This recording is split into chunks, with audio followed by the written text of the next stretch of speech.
కింద నుంచి వచ్చే సామాన్య భక్తులకి మజ్జిగ నుంచి నీళ్ల కాడి నుంచి నేను చెప్పిన అన్న ప్రసాదాలు ఎందుకు లేవు?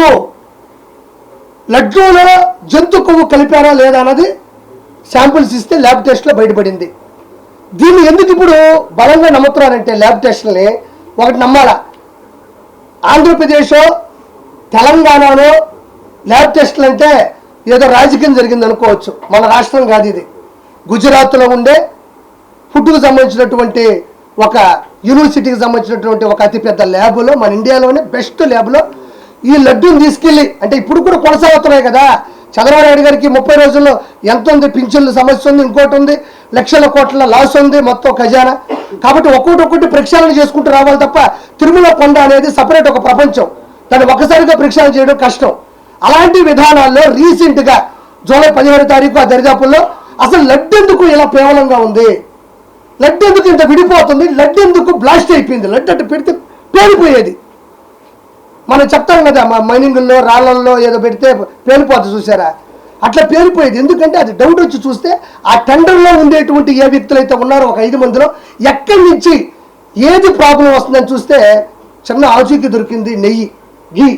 ఇది కర్ణాటక ప్రభుత్వం నుంచి వస్తుందని చెప్పి చెక్ చేస్తే అది దాన్ని ఎవరికీ చెప్పకుండా గుజరాత్ పంపిస్తే వారం 10 రోజుల్లో టెస్ట్ వస్తే దారుణమైన పరిస్థితి ఏంటంటే మనం బాధపడాల్సిన సందర్భం. ఇక్కడ అన్ని రకాల మతస్థులు ఉండొచ్చు, ఎవరిని బాధ పెట్టాలి భయపెట్టాలని కాదు.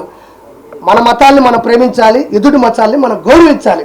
చూడండి ఇక్కడ ఏముందంటే సోయాబీను అంటే మనం చనిపోయిన తర్వాత పోస్ట్ మార్టం చేస్తే ఏమొస్తుంది, ఎన్ని కత్తిపోట్లు, విషం ఎప్పుడు వేశారు, మనిషి నిద్రపోతుంటే చంపాడా, ఊపిరాడక చంపారా, పిల్లో పెట్టి చంపారా అనేది ఎట్టొస్తుంది.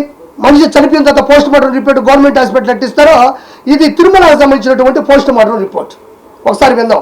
ఇందులో ఏముందంటే ఫారిన్ ఫ్యాట్ చూద్దాం ఒకసారి. చూడండి, సోయాబీన్, సన్ఫ్లవర్, ఆలివ్, తర్వాత వచ్చి కింద కాటన్ సీడ్, ఫిష్ ఆయిల్, చేపలకు సంబంధించినటువంటి కొవ్వు పదార్థంలో ఉండేటువంటి ఆయిల్ వాడారు. దాని తర్వాత coconut and palm kernel fat and palm oil and beef tallow and lard. ఇది చాలా మంది పెట్టారు, నేనే కొంచెం ఆలస్యంగా పెట్టాలా. ఇదేదో అందరూ పెట్టేశారు, అయ్యా నేను పెట్టి అనబాకండి, మంచిని 10 సార్లు చెప్తే ఏముందే, ఇదిగో దీంట్లో ఉంటుంది. ఇది పద్ధతి. ఇది గుజరాత్లో ఉండేటువంటి ఒక ఫుడ్ టెస్టింగ్ ల్యాబ్ ఇచ్చినటువంటి పూర్తి నివేదిక ఇది. ఇప్పుడు మనం అంటే ఏదో అధికారం కోసమో హోదా కోసమో చేస్తా అనుకోవచ్చు, గుజరాత్కి ఏమో అవసరమా? మనం ఏదైతే పంపించామో అదే చేశారు. కాబట్టి ఇలాంటి దౌర్భాగ్యమైనటువంటి పరిస్థితులు ఆ రోజు తీసుకురావడం జరిగింది. తర్వాత ఈ లడ్డూలో 350 రూపాయలు, 370 రూపాయలకి, 350 రూపాయలకి, 370 రూపాయలకి నెయ్యి ఆడారాదు. నెయ్యి కల్తీ చేసి వచ్చినా కూడా రాదు నాకు తెలిసి. అంటే ఇది ఓన్లీ కేవలం నేను మొన్న నెల్లూరు నుంచి తెప్పించుకున్నా, వేదాయపాలెం నుంచి 850 రూపాయలు కేజీ. 850 రూపాయలు ఒరిజినల్ నెయ్యి నేను వేదాయపాలెం నుంచి తెప్పించుకుంటే నందిని నెయ్యి కర్ణాటక నుంచి వచ్చేటప్పుడు వాళ్ళు అతి తక్కువ ధరకి 550 రూపాయలు, 600 ఆ దరిదాపులు వాళ్ళు ఇచ్చేవాళ్ళు. ఎందుకంటే మాకు ఆదాయం వద్దు సార్, ఒరిజినల్ రేటుకి మేము ఇచ్చేస్తాం, ఆ వెంకన్న సన్నిధిలో మాకు మంచి జరిగితే చాలు, మేము ఎప్పుడన్నా అక్కడికి వచ్చి ఆయనకి మా బాధలు మేము చెప్పుకుంటామని చెప్పారు. అంటే ఇది ఎందుకు చేశాడంటే 7 కొండల మీద యేసునాథుని పెట్టాలన్నది ఈయన ఆలోచన. 7 కొండల మీద యేసునాథుణ్ణి, క్రిస్టియన్ మతాన్ని అక్కడ పూర్తిగా స్థాపించాలనుకున్నది అతని ఉద్దేశం. ఇక్కడ మీరు ఒకటి గమనించాలి, హిందువుల ఆరాధ్య జయము జీవుల్లో కూడా గోవు ఒకటి. దానికి సంబంధించినటువంటి కొవ్వు పదార్థాన్ని కూడా ఇందులో కలుపుంది. తర్వాత పంది కొవ్వును కూడా ఇందులో కలుపుంది, చేప కొవ్వును కూడా ఇందులో కలుపుంది. ప్రపంచంలో ఎక్కడా లేని అద్వితీయమైనటువంటి శక్తి కలిగినట్టు కలియుగ భగవంతుడు ఆంధ్రప్రదేశ్ రాష్ట్రానికి నిజమైన రాజధాని తిరుమల. తర్వాత అమరావతి కావచ్చు, దాని ముందు ఉమ్మడి రాష్ట్రాలు హైదరాబాద్ కావచ్చు, ఆంధ్రప్రదేశ్కి నిజమైన ఆకర్షణీయమైన రాజధాని ఏదన్నా ఉందంటే అది తిరుమల అని నేను గౌరవంగా చెప్తాను. ఎందుకంటే ఆంధ్రప్రదేశ్ అనగానే మొదట గుర్తుకొచ్చేది రాజకీయాలు ఇవి కాదు, తిరుమల. మీ ఆంధ్రప్రదేశ్లో తిరుపతి దగ్గర తిరుమల ఉంటుంది. ఇప్పటికీ కూడా అతిపెద్ద కోటీశ్వరులు కూడా ఒక పైకి వెళ్ళడానికి ఒక టికెట్ దొరికితే చాలబ్బా, పైన ఒక రూమ్ దొరికితే చాలబ్బా అనుకుంటారు. 7 కొండల మీద కొన్ని లక్షల సంవత్సరాల క్రితం అడవులతో, విష జంతువులతో, విష సర్పాలతో నిండిపోయిన 7 కొండల మీద మెట్లు పెట్టుకుంటూ పైకి వెళ్ళి దాన్ని మళ్ళీ పైన వాహన మార్గాలను పెట్టి ఈరోజు ఒక ఇల్లు కట్టడానికే నానా సంకలు నాగతాం.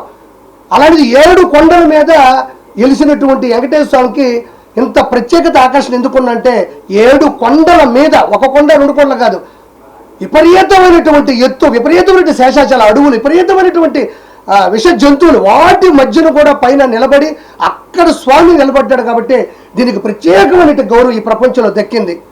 అలాంటి దాన్ని ఇంతవరకు ఎంతమంది సీఎంలు వచ్చారంటే మనం ప్రత్యేకంగా చెప్పలే.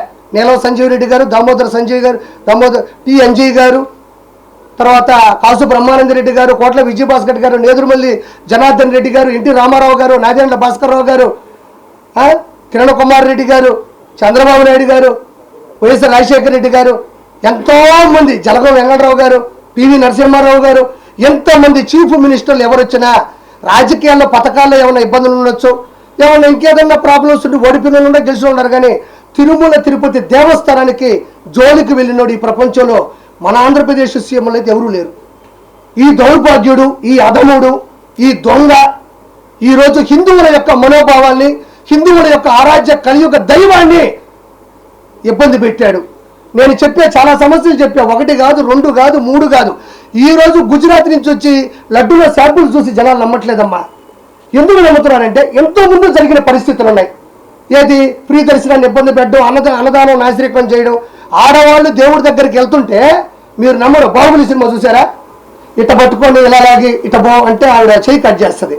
దానికి కొంచెం రివర్స్ ఏంటంటే ఇక్కడ అలా వెళ్ళి చూసి గోయిందా అనేలోపు కళ్ళు మూసి కళ్ళు తెరిచేలోపు ఇలా పెట్టి కొడితే ఆ గోడకి వేసుకొని ఆడ పడేవాళ్ళు.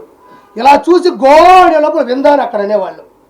అంటే ఇక్కడ గోవింద అనాలి, దేవుడు చూసేలోపు. అంటే దేవుడు సరే, మనం కంపార్ట్మెంట్లో ఇబ్బంది పడ్డాం, సర్వదర్శన క్యూలో ఇబ్బంది పడ్డాం, కింద నుంచి పైకి నడిచి వచ్చేటప్పుడు ఇబ్బంది పడ్డాం. సరే ఇంకెందుకు ఇవన్నీ వద్దు, ప్రభుత్వం మారుతాదేమో, సరే పరిస్థితులు ఎట్టు దేవుడిని అన్నా చూద్దామని వస్తే పాప కింద నుంచి నడిచి అని చేస్తే ఆడకొచ్చి దేవుడిని చూసేలోపే ఇట్లా పెట్టి ఒక మంచి బౌన్సర్లు, రౌడీలు, వైఎస్ఆర్సీపీ గోండాలు, క్రిస్టియన్ మతస్థులు ఉండేటువంటి కొవ్వు ఎగిరిన వాళ్ళందరూ కూడా పైనే ఉండి ఇట్ట పెట్టి చూసేలు ఇట్ట పెట్టి కుడితే గాల్లో సినిమాలో డూపులు ఎగరతారు కదా, అట్టెగిరి ఆ మూల పడితే నేను చెప్పిన మాటలు కాదు ఇవి. మీరు ఒకసారి యూట్యూబ్లోకి వెళ్తే తిరుమల తిరుపతి దేవస్థానంలో పడ్డ ఇబ్బందులు కానీ చూస్తే మీరు అల్లాడిపోతారు.